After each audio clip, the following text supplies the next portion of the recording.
So welcome to everyone to the Growth Show. Thank you for joining us. For those of you returning, welcome back, and for those of us who new, welcome to the Digital Growth Show. We tried to keep it non death by PowerPoint. So we like to have open and honest discussion and kind of bring in real world opinions. And I think we've got an amazing guest today. Yeah, absolutely. Actually, a long-time friend of ours as well, which is nice. It's good when I guess it's been great that we've been able to sort of call upon people that we've worked with personally. People who are kind of genuine sort of experts in their industry and in their field, and people who are happy to come in and sort of add value to to the discussion. So yeah, super excited today. So I think on that note, shall we get Helen on? She's going probably incredibly red at the moment, where we're just singing her praise. Thank you. Hey Helen, how are you? I'm fine, thank you. Thank you for inviting me. No, great to have you. Great to have you with us today. So what we were going to do is me and Andrew had kind of scheduled to do an introduction for you, but realized that we would probably get it badly wrong. We would have definitely used the word veteran, which I think is a big no-no. So I'm glad I came on early then. All right, so I think it'd be much better if you tell everyone who you are and a bit more about you, Helen. I think that'd be awesome. Thank you. So my name's Helen Tatham. I moved to Dubai in 2004. And with the intention of taking a bit of a break from work, from being full-time working in the UK on a country estate, which was very nice. But but lo and behold, after about 3 months, I ended up setting up a real estate company. So that was Dubai Luxury Homes back in those days. And I've been in real estate ever since then, really. Obviously, the freehold market came into being in 2002 in Dubai. So I've always felt that it's been sort of a really lucky landing to be in Dubai through this exciting period of, a freehold market building. I mean, there were very few, well, I mean, if any other opportunities in the world that you could have done this. So having my own company to start with, Dubai Luxury Homes, followed by Habtoor Properties for Rashid Al Habtoor, I was the GM. Knight Frank, I joined them to head up their residential division. Decided then to set up my own company again, Prime Places Real Estate, in beginning of 2014, which was quite an interesting time because the market was quite sort of fluid and booming then. And then, so Prime Places was going until June 2019 when we merged our team with Savills Real Estate. So Savills being a nice British brand that I'm proud to work for. It was a nice sort of opportunity to take. And during all that time, I've been involved in residential primarily, sales, leasing, property management, also very involved in the business development and marketing side of things. And yeah, I have just seen a lot of changes during those 16 years, coming from sort of such an immature market that was finding its feet. With obviously no portals. We used to, look up sort of availability of properties in the papers, in the properties and freehold section of the Gulf News. Property Finder came around in 2007, so that was a sort of new world to go into, followed by Bayet. And yeah, that's how kind of, it's evolved. And so yeah, it's been sort of navigating that course over the last 16 years, and then arriving in 2020 with COVID. So I was going to say, I mean, you mentioned this is a place that's changed so quickly, and the speed of change has been crazy over these last 16 years. But how does that compare to the speed of change over the last 3 or 4 months? Because I mean, it must be fairly similar in some respects, right? But it's just been how has it been? Well, we've just been put in sort of a shuttle of fast forward, haven't we, into a place I think we would have ended up being from a technological sort of perspective, but we've just had to get on with it. And you know, I suppose, you know, up until this year, you know, every year has been exciting because there's been change, whether it's been in technology, whether it's been in regulation, whether it's been in new developments, you know, new laws, everything. But yeah, this year's been really quite special in that in that regard. It's you know, it's been a lot to take on board very quickly. But the stronger, you know, the strong amongst us will pull through it, and I think it will be a better place. Yeah. Yeah, I mean, I think I guess the speed at which sort of COVID hit, it wasn't obviously overnight. We knew this was kind of bubbling away. But I mean, what was that kind of initial impact? Because I guess this is, you know, it's a very kind of face-to-face, personal type of business, right? Especially when you're talking maybe residential. Yeah. You know, there's a lot of kind of personal kind of trust and credibility that's involved in, and especially I'd say residential sales and stuff. But how's that kind of changed over the last few months? You know, maybe where you haven't had the luxury of, you know, meeting people firsthand. So, you know, just to sort of rewind a little bit into the beginning of this year, where we were with the property market, and you know, things were very active. You know, transactionally, you know, numbers were up compared to this January and February last year, for instance, and you know, sort of when COVID really sort of came into being in Dubai, because it had already started elsewhere, obviously, and we had to take it on here. You know, the lockdown during April, I think, was a shock to everybody's system. So we'd gone from, you know, quite a sort of, I suppose, you know, quite an active time into being completely locked down. So, you know, our industry relies heavily on human interaction and viewings.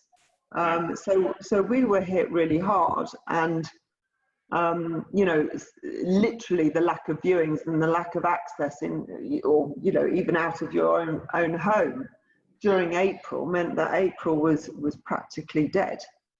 And I think, you know, we embraced it as a company. We had, you know, Savills were, you know, they're very sort of advanced in their virtual learning sessions and self-improvement, and they were very supported through that time over the 6 weeks that we were locked down, literally. And you know, so I think it was an era of self-betterment, and also looking and exploring of new initiatives as well, and what the way forward was.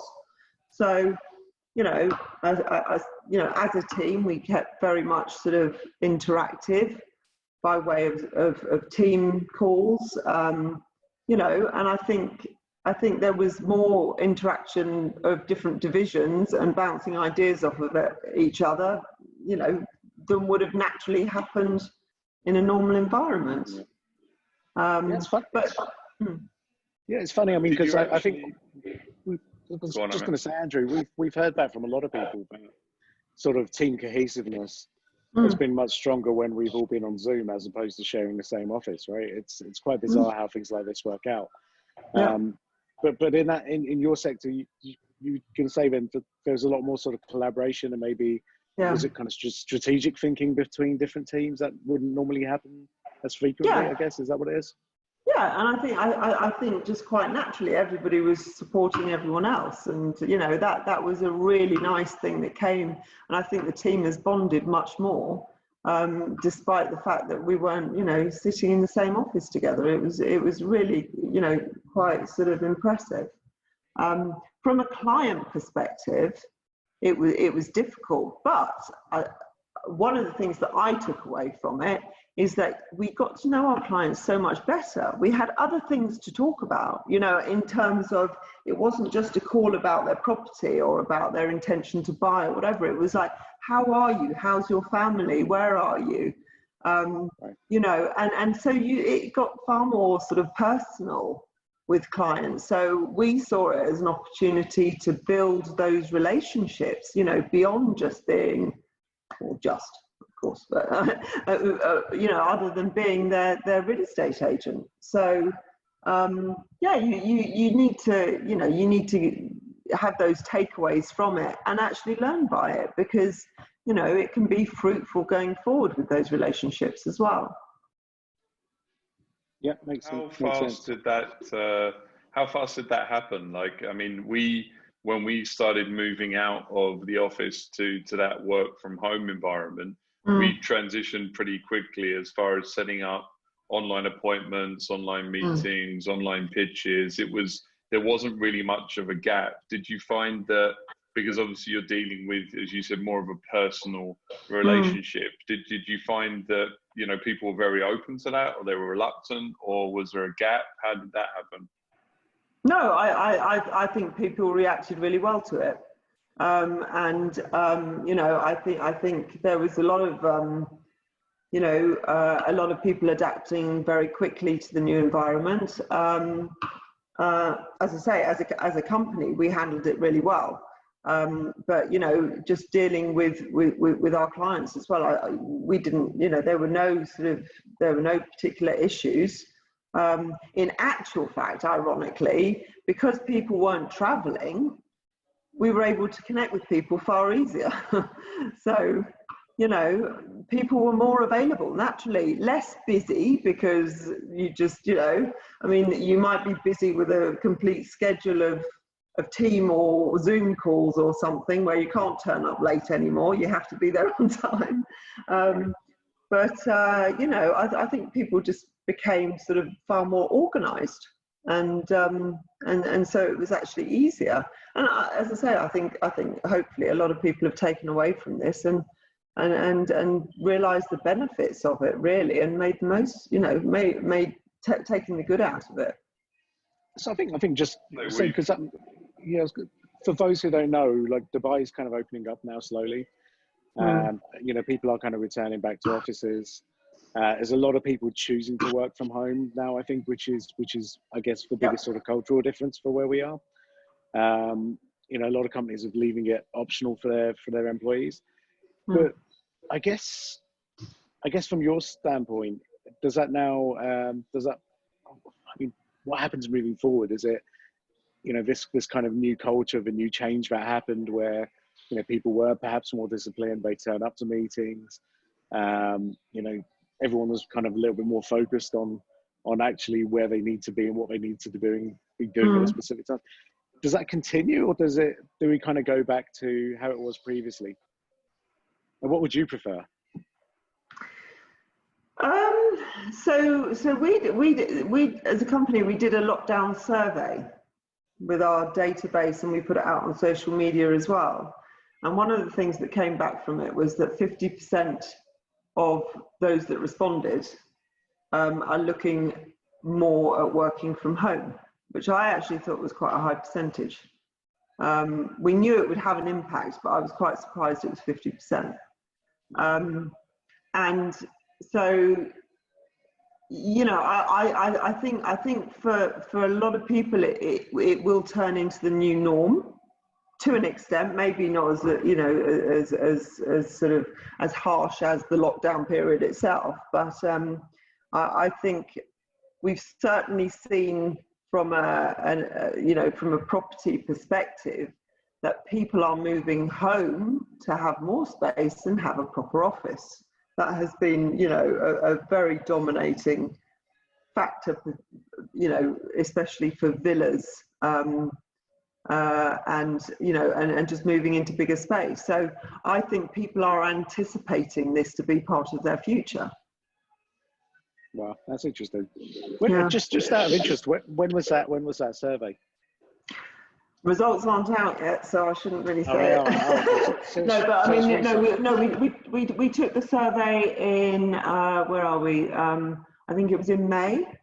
And it was kind of still feeding, and we're preparing the results of it now. But as a take, you know, that's one of the main things from a property perspective that I think is going to have quite an impact on the type of property people choose, and also just the, you know, so the way that they work. Yeah, I mean, so yeah, I think it makes sense. I mean, the reason I ask is we also had a survey which was just an internal one, and we had about 20 to 25% of our team say they were absolutely desperate to come back to the office, and couldn't wait. yeah. I was just, I mean, I'm away at the moment, but I was looking at our internal Slack messages the other day, and Andrew, you were in the office, was it yesterday or the day before? And who else was in the office with you? At the moment, it's me and Christy. Just you know, Just- just yeah. There's I don't know where those 22, 23% people disappeared to, but yeah, we just I think there's a comfort level going back. I mean, I had a glimpse. I don't know about, you know, from a personal perspective, Helen, but I had a glimpse to my old life on Sunday, which was, you know, 4 meetings in and around the city, and an hour and 45 minutes, and it was horrible. I mean, genuinely, it was, and I shouldn't, but possibly some of those people that I visited are watching now. Actually, I've just got to be careful, but not horrible meeting them, but obviously just more. I sat back down, you know, when I got back to the office, I was like, I've been traveling for an hour and 45 minutes today, which is just such a waste of time. You know, either a time that could have been spent basically seeing more people or doing some work, or even grabbing a beer. I mean, it literally, there was a lot of time there that was spent. So I don't know, because obviously in sales and meeting people, it's been such a huge part of personal relationships. But I feel like, I mean, I met some people that I've only met on Zoom and then met them for real. And it was very, very bizarre. And I even had a meeting this week where everyone was wearing masks in the meeting. And that was a challenge, because you couldn't see their facial expressions. You could only see this. So, I mean, it was very, you know, and I have a challenge anyway, obviously with my beard, but as far as that, so I mean, do you think that everything's going to snap back to kind of, I need to view this, or, you know, do you think you know that your clients are going to start traveling again and not going to be as available? What do you think? I don't think it's going to go back to what it was. I've personally dealt with clients, as have my team, whereby, you know, the clients, execs of whatever company, have typically travelled 50 to 70% of the year. And gone. And I know, Amit, you know, you were off to America quite a lot, weren't you? It was difficult to get you on the ground here sometimes. But you know, they've absolutely said that their life will change. They are not going to be travelling so much, from a, I suppose, from a personal perspective, because, you know, obviously we don't know when this virus is going to come under control in the short to medium term. But they're actually seeing the benefits of you know, being at home more, and their values of life, and you know, or the value that you derive from spending more quality time with the family. But also the you know, people have got used to these Zoom calls now. So why get on a plane? You know, you're talking about, you know, an hour and 45 minutes of travel, but I mean, you know, multiply that tenfold for flying somewhere else and being away from the family and all of that. You know, I really do think that more meetings will be conducted, you know, on video conferencing. So I think it will have a lasting effect, but we don't know to what extent yet. You know. Yeah, I think we're some way away before people are comfortable kind of traveling frequently again. I think that's for sure. you know, maybe even 18 months to 2 years away. So no, so I think that certainly helps. I think one of the things, Helen, you know, during this time when obviously things have changed, you know, obviously day-to-day operations still needed to continue. Where did technology come in and sort of fill that gap? So, you know, obviously, you know, you couldn't do face-to-face meetings. Was that maybe Zoom there? But where else along that process did technology really come in and play a part? And was that kind of helpful? Was it a positive experience? Yeah, I mean, so we've always had these tools to hand, but there's never been the real impetus to actually put them into action. So, you know, we advertise properties with images, and the quality of images has improved over time because it's become more important as a first stop to look for a property. Videos have always been there lurking in the background, but it's almost, you know, it's almost obligatory to put a video on your listing now. Not only do the portals rank your listing higher if it's got more visuals and sort of video footage. Matterport, I have a friend who runs a Matterport company and his business is booming. That's the 3D walkthroughs. And, you know, virtual viewings, Property Finder for number one, they were doing virtual viewings, not virtual, live viewings. It kind of fizzled a bit after the lockdown because the live viewings weren't really necessary. So, you know, that was pushed aside a little bit. But, you know, I think in terms of virtual tours and videos, I mean, we're seeing much more of that now. I mean, certainly from I suppose from a property perspective, you know, Dubai's always been amazing at being sort of up there at the front of technology. And I think their adaptation to online property transfers through the DLD, and, you know, Ijari being online and Diwa being online, which it was, but I mean, it's just come to the fore now. So I think we've been very lucky to be surrounded by sort of cutting edge technology, and they've really jumped on it quickly to help the processes through. I mean, the major thing for us was the online transfers, you know, where a seller where a seller would typically fly in from abroad to make the transfer of his property because it was mandatory that he was there in person or had a power of attorney or a lawyer or whatever. You know, and literally they can video conference to confirm everything, and not have to travel into the country. And I see that as a long-lasting feature of our real estate now, which is huge. You know what I mean? Yeah, I think it makes so much sense. I've just gone through the very painful task of buying a property in the UK, and doing that during COVID was absolutely horrendous.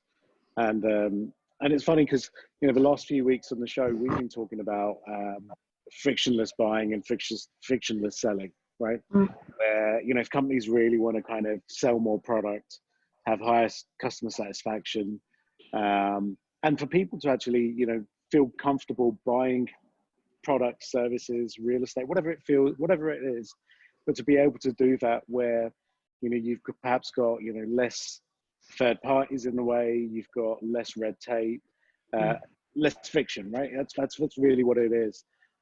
You know, I think that does nothing but help the market, right? Because if suddenly you realize actually it's not going to be that painful, you know, I'm going to be able to conduct all of my legal transactions online, digitally. I don't need to travel backwards and forwards. You know, I think that really kind of can give, you know, a market like Dubai a real boost compared to, you know, somewhere like the UK where, you know, you still need, you know, almost like these crazy interactions with solicitors purely because they've got to justify their money. I mean, I do, you know, I'm very bitter about this. It annoyed the hell out of me for months. But it sounds like we might go off on a tangent. I might try and reel you back in. It does get me going. But the point is, you know, it puts me off doing it again, right? Whereas if I had a positive experience, well, I might, you know, very much kind of look forward to doing it again, knowing that that's not going to be a problem. And I think Dubai definitely gets that part of it right. But yeah, I mean, just I think just the question, Helen. And so during this time, did you find people making transactions by maybe doing virtual viewings, or were they still kind of waiting to see if they can touch and feel the property, or what was your kind of experience with that? I think it became definitely a part of the search. It doesn't replace actually viewing a property in person. You know, having said that, I did rent something the other day by sending a video to somebody in the UK and they booked it. But hey, so you know, and maybe that's because they've adapted to this a bit more. But I think the physical element of visiting a property is definitely going to stay part of it. But I think that going through a virtual tour or a live viewing could potentially become a natural part of the process. Yeah, I think there's a qualification perspective for sure, because I think sometimes, whether you're renting or whether you're buying, you never see one property, right? You see multiple properties. And I think if you can eliminate 60% of those through virtual viewings, I mean, I think people are a lot more respectful of time. I think, one of the things you said earlier, we were all kind of very much used to jumping on Zoom calls, video conferencing of whatever format. But having multiple, 20-minute calls, 30-minute calls, I think everyone felt very, much more efficient with that kind of process.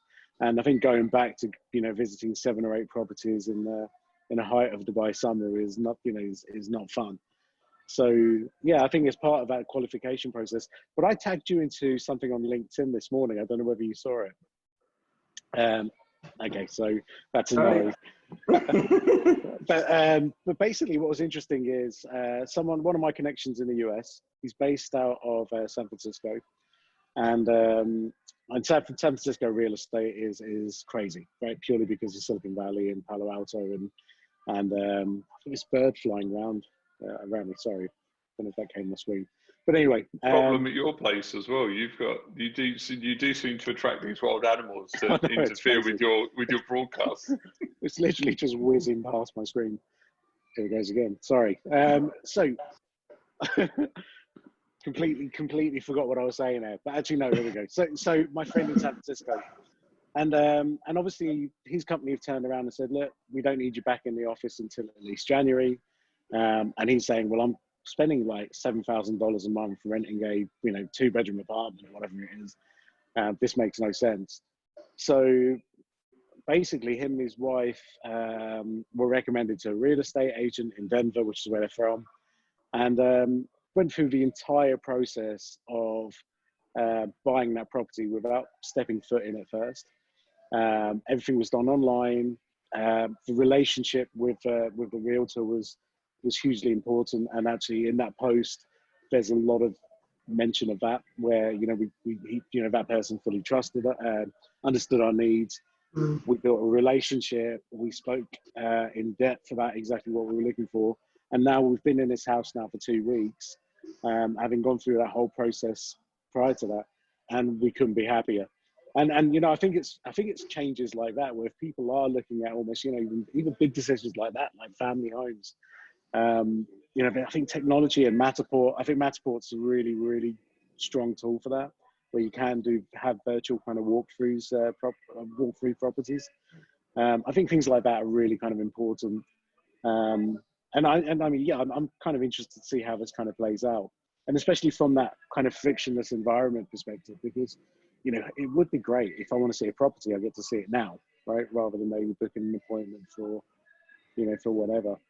But yeah, I think we've come a long way in such a short space of time. The technology piece as well. I mean, with the virtual tours, there is wearables now, right? So you can, actually have a proper virtual tour. So I wonder if, similarly to where some tour operators and some, tourism boards have really leveraged the power of virtual reality. So, you can be sitting in London, but experiencing tabletop, mountain and seeing around you and interacting with people. I wonder if, there may be something similar from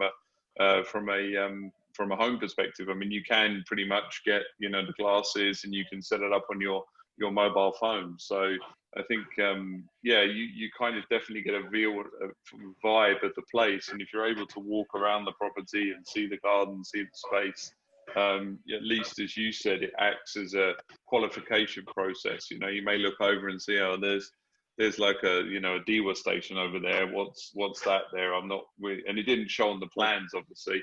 I mean, I had a question around, you mentioned that obviously now people are looking potentially to work from home and they're looking for dedicated space. I mean, do you think that this could potentially impact?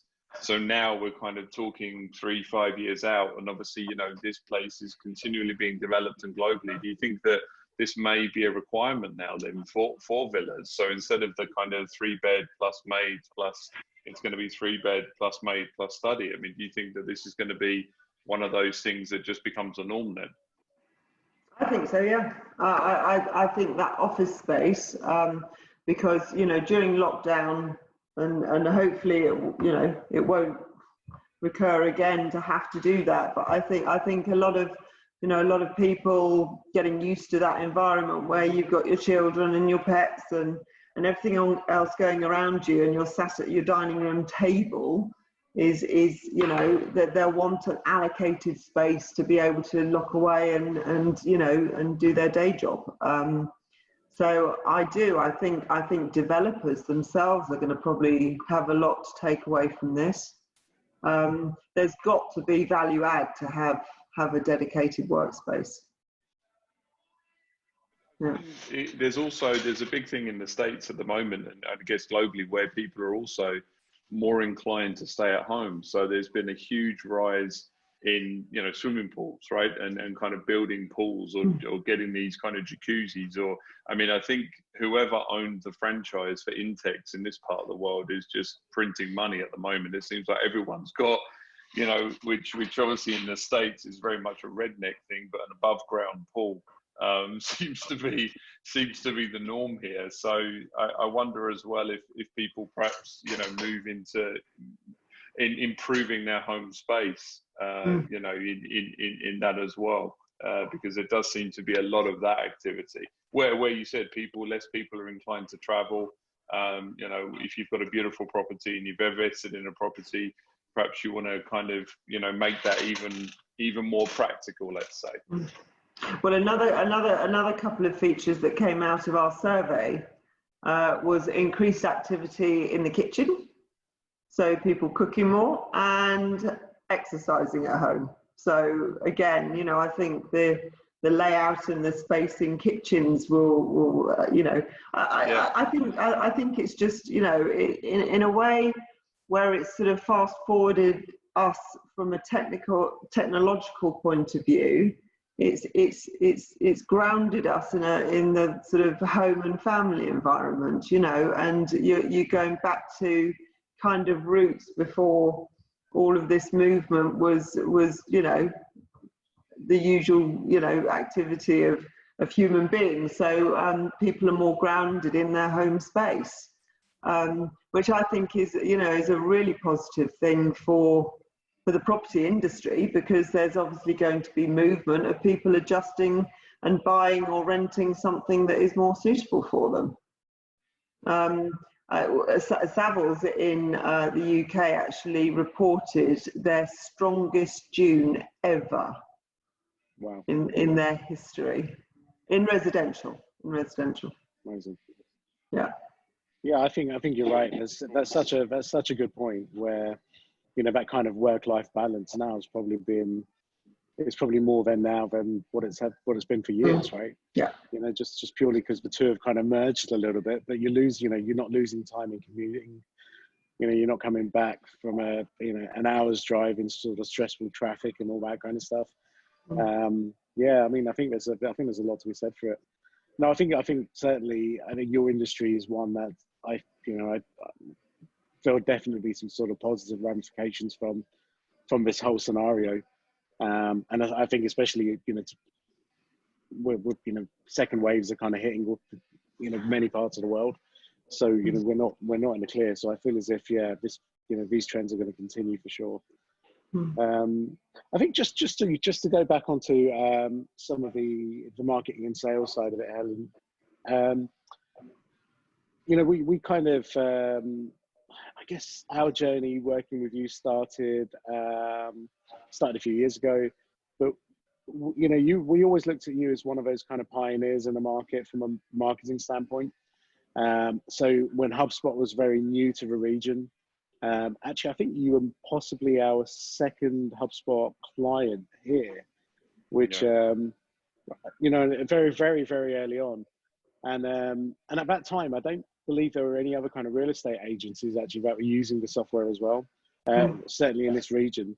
Whereas now it's, seen as a kind of go-to resource for kind of forward-thinking real estate agencies. So, aside from being the Oracle, Helen, I mean, like, what's what is it about, tools like that, which have kind of, which you believe in, which you believe have an important role in your business, and and what are the kind of reasons for that? So, Dubai real estate is heavily reliant on the portals. There's no denying it. I'm not saying we particularly like it, but there's no, we have, you need to be, put yourself on the pitch to be past the ball. So you can't walk away from them. And I think, through my relationship with you guys, when we had Prime Places, you were the one that educated me about the HubSpot system and the inbound marketing as a new concept, which I totally got. And, we did capitalize on since we signed up to HubSpot in Prime Places. We used, in a way, my knowledge to advise people, and it was, and what we got out of that was profiling them, sellers, buyers, investors, etc., and it was really getting to know our database and building and nurturing relationships. And I think that's a very different approach from just putting up an ad on a portal. Because it's quite a sort of crude way of searching for property on a portal, whereas if you can put that sort of human touch to what you're trying to convey, whether it be about a property or a community, whether it's an update in the law, whether it's changes or advice on tenancy contracts or anything like that, we did it all through HubSpot and got to know our database better. As you know, on the back of using that, because it was quite innovative at the time, we won marketing awards, the International Property Awards, and that was one of the features of it, because it was new to, I suppose, our industry. It's let's face it, it's not the only system that would do similar, but I think it is one of the most advanced from the research that we did, which is hence why we signed up with it. And I'm happy to say that that system went across to Savills as well. So I think it's a very powerful tool. So yeah, thank you. I kind of look at this and some of the things that you've said so far on the show today, about kind of still building stronger relationships with customers or potential customers. I guess it's tools like HubSpot which really kind of come into play here, because it does allow you to, not just understand people more from a kind of digital standpoint, but in the void of perhaps not seeing them face to face. That's where a lot of this kind of data really comes in handy, I guess, right? Yeah, absolutely. And I think I'm thankful that we had the system in place before the lockdown, because we could still communicate with our clients effectively. Again, I think it's becoming more the norm to people aren't offended by the content that we send out, because it's advisory, it's knowledge, it's and it's not, you know, it's not buy this, it's new launch, and you know, it's sharing. And I think that what I loved about it the most was I was able to share my knowledge, you know, digitally with my sort of client base. And you know, and we did all sorts of things. So yeah, I mean, you can be very creative about how you use it. You can put surveys through it. You can, you know, do all sorts. Yeah, no, awesome.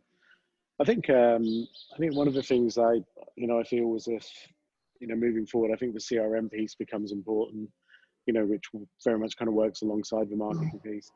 But I think one of the important aspects moving forward, and HubSpot have been very kind of strong in pushing this product, and that's the service element now, where, you know, they can understand, you know, customer feedback and bring that into the whole ecosystem as well.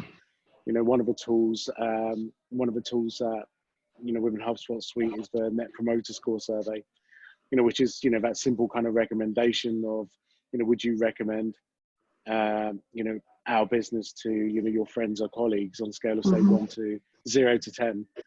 And I think getting feedback like that, I think, is important. But I guess in this sort of COVID age, things like online reviews, customer feedback, how much of an important role does that play, you know, when you are looking to sort of engage with new customers or work with new investors? It does play an important role. I mean, obviously, you know, customer feedback is hugely important to us, and you know, and you know, and you got to be bold if there are mistakes being made. You need to face up to them, and you'd rather be told about them than you know, not and wonder why you're losing business. You know, I mean, it provides a platform then for correction. And obviously good feedback is happy days for anybody, and you know, and then we ask if we can share that happy feedback with our other customers. So you know, I think things like that are really important. You know, we only have so many hours in the day as humans that we can speak to our customer base, and I think, you know, certainly from any real estate agency perspective, we're all very busy running around and, you know, sort of, you know, closing down sales and rentals and everything else, and providing customer service.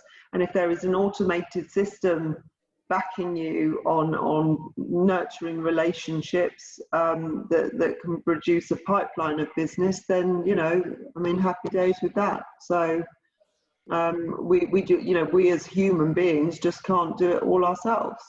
And I think, you know, that really is the way forward, and the clever people among us are going to, you know, be helping and advising our clients, you know, all the way along. So, I mean, I did a blog on wills not so long ago, which is a bit of a morbid subject, but the response I got was amazing. Right. Amazing. You know, and I'm not trying to sell them anything, I'm just advising. Right. I think that's it. You're kind of, it's that thought leadership piece. You're building your own trust and credibility within your own audience. It definitely plays a strong sort of role there. I've got one more question. But before we do that, guys, if you've got any other questions or any questions for Helen, please feel free to send them through. So you've got Q&A button at the bottom of the page. Feel free to use that as a channel. Andrew, you know, I guess what I'm going to do is refer back to one of our previous shows, and we had Paul Bridger from Rove Hotels on the show. And Helen, why I think this might be relevant is because, you know, we kind of spoke at length about the role that OTAs, online travel agencies play. You know, people like Expedia and Booking.com, and the role they play within the kind of hotel and hospitality segment. You know, you mentioned, you know, the kind of love-hate relationship between, you know, the portals that are over here. What are your kind of thoughts on those portals kind of moving forward? Do you know, are they kind of here to stay? Have they got stronger during COVID? Are people more reliant on them? Or do you feel it's, you know, it's kind of time for, you know, brands or businesses like Savills to really fully control that relationship between someone who's potentially looking for a property and you guys who can potentially help them find one? I can't see in the near future that portals won't retain that their share of the market and the strength that they have. There's a lot more behind it, I suppose, with portals from a regulatory point of view that could make that experience better than it is now. And the portals are trying to, or they do support the regulatory view laws, but I do believe there's a lot more to be done to make that customer experience better. So I think they'll be part of our market for the next few years to come. But outside of that, I think there is also a lot more ground that could be made with real estate companies, particularly if I'm talking about real estate, that the engagement with clients and picking up new prospects that can be done beyond that. One of the things I find with inbound marketing, where we put out content and sort of, as you say, thought leadership, knowledge and advice, is that we get unique leads. You're not having somebody that's searching for a house in the ranches and they're talking to 20 agents. And they've got loads of people in their ears and they forget who you are and what they've seen with you and blah blah blah. These unique leads are brought to you by people that trust what you're saying and they want your advice and they want to engage with you. And the other side of it is that you can pick up people ahead of the curve. So I had an inquiry this morning through another blog that I put out through the lockdown. It was advice to landlords for the different situations that were occurring, which was, hell and back, because, people losing jobs and the government was saying you need to let them leave, no penalties, everything else. So I put a piece out about advice to landlords during COVID. And I literally, that was 2 months ago, and I had an inquiry today from a landlord saying, my tenant wants to leave, he doesn't want to pay a penalty, blah, blah, blah, what shall I do? Now, that landlord has not advertised his property yet. Right. So it's a very unique lead picked up in a unique way. Yeah. So that's where I would differentiate the inbound marketing versus portals. I would love to be able to generate all of my business that way and not have to pay a hefty fee every month to portals, of course. But there's a challenge, because if you take an instruction of a property, the owner of that property is going to expect to see it on the portals. Sure. So catch-22 in its purest form. Andrew, have you got any questions just to wrap up? Or, I wanted to, just to kind of touch on it, but it's a huge subject, but again, it's obviously you're from that residential piece, but you're still involved in real estate, collectively. And I just wondered how do you feel the impact if you're seeing more and more people looking at home office space and less people traveling? How do you see this impacting, just as an opinion, the kind of commercial space, from an office perspective? Do you think that there's going to be that reduction in size, or is it going to be a very Dubai thing where, that tower over there, I can get a much better price now, I'm going to move my office from here to that tower because I can have a higher floor? What do you think with regards to kind of commercial and office space? I think from a price perspective, businesses have obviously been through, plenty of review as to their overheads and everything else, and I think there's going to be a degree of evaluation around that as to, if they've got hefty, sort of plush offices that they're renting, they're going to be wanting to manage those costs depending on what their industry is. So I think there will be movement. And I think the view of, you know, sort of office space for companies, I mean, our office is in Arenco Tower, just as an example, which is a huge tower on the Shadeside Road. We're on the 22nd floor. And the experience before COVID was that you had to wait for one of 6 lifts to come, and then there would be about 8 people in the lift, and the car park, if you weren't there by sort of 8 o'clock, you'd be on P6 or P7 or whatever it is. You go in there now, the lifts are absolutely like, you know, press a button and it's there. Nobody else in it, and you know, you can park on one of the first levels that comes up. So I think that's a personal experience, but you know, for a tower that big, there is definitely a reduced occupancy in there. And that's not people just cancelling their offices, it's people working from home, and you know, the companies have their office space all, you know, intact. But so I can't see that companies are going to be paying for these big spaces if there is, you know, this sort of indicative 50% that are going to be used to working from home. I've spoken to many clients and many friends, and they're primarily based from home now.